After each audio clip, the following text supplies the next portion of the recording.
सीताराम हनुमान सीताराम हनुमान सीताराम हनुमान सीताराम हनुमान सीताराम हनुमान सीताराम हनुमान सीताराम हनुमान सीताराम हनुमान सीताराम हनुमान सीताराम। राम जी ने तीसरा बाण लिया, धरती डगमगाने लगी, समुद्र क्षुब्ध होने लगे, आकाश से तारे टूट टूट के गिरने लगे, दिशाओं में अग्नि लग गई, महाप्रलय होने वाला है जैसे, हाहाकार मच गया। उसी समय ब्रह्मा जी शंकर जी सब आ गए, नारद जी भी आ गए। बोले महाराज राम जी का तीसरा बाण भी व्यर्थ हुआ तो राम जी मर्यादा पुरुषोत्तम है, उनकी मर्यादा चली जाएगी, उनकी प्रतिज्ञा की मर्यादा चली जाएगी। और यदि नाम तीसरे बाण ने काशी नरेश का अनिष्ट किया तो युगल नाम और साथ में परम भक्त हनुमान जी के नाम की मर्यादा मिट जाएगी। महाराज नाम की मर्यादा भी रहनी चाहिए और आपकी भी मर्यादा रहनी चाहिए। राम जी बोले कोई बात नहीं, हम तो गुरु जी प्रसन्न हो जाएं तो सब ठीक है। तो गुरु जी के अपराध का दंड दे रहे थे। नारद जी ने कहा बस चेला अब अवसर है, सीधे पड़ जाओ विश्वामित्र बाबा के चरणों में। अब तो काश नरेश लंबे पड़ गए, बोले गुरु जी त्राही माम, मेरी कोई गलती नहीं, एक गुरु जी ने जो पाठ पढ़ाया था वैसा मैंने अभिनय किया। अरे नारद जी तुम्हें ही झगड़ा लगा रहे थे। नारद जी बोले हम झगड़ा लगाने वाले नहीं, हम संसार का झगड़ा मिटाने वाले हैं।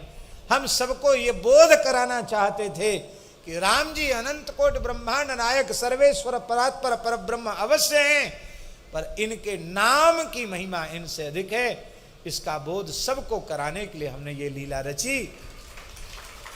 अब जैसे ही चरणों में प्रणाम किया विश्वामित्र जी के त्राहिमाम पाहिमाम, विश्वामित्र जी ने हृदय से लगाकर कहा रामभद्र मैंने राजा को अभयदान दे दिया है, इसे क्षमा कर दिया है, तुम्हारे भाव से मैं अत्यंत संतुष्ट हूँ, आप तीसरे बाण का प्रयोग ना करें। जो आज्ञा गुरुदेव, आपने हमको धर्म संकट से बचा लिया। बोलो श्री हनुमान जी महाराज की।